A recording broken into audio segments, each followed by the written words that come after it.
कुरा खेता पापा हो बगिया लगैया रोपी हागा जलवा के फूला हो।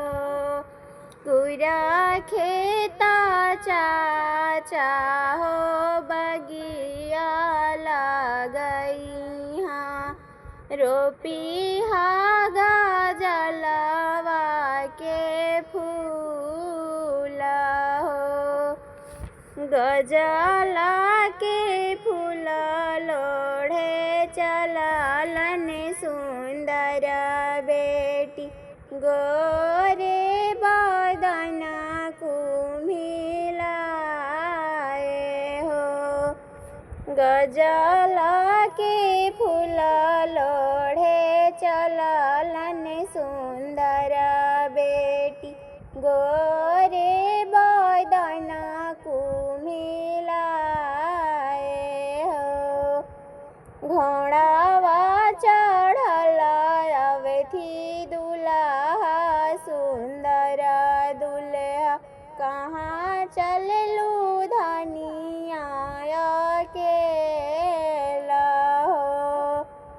घोड़ावा चढ़ल अवथी दुल्हा सुंदर दुल्हा कहाँ चललू धनिया अकेला हो।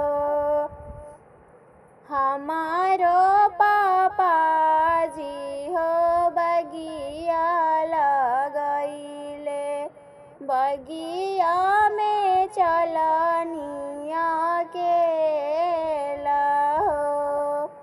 हमारो चाचा जी हो बगिया लगैले बगिया में चलनिया अकेला हो। चला चला धनिया हो हमारा देशवा हम देबो गजला के फूल हो। चला चला धनिया हो हमारा देशवा हम देबो गजला के फूल हो। एहू जे बतिया प्रभु जनी तू बोलिहा अभी ही आई कने कुआर हो।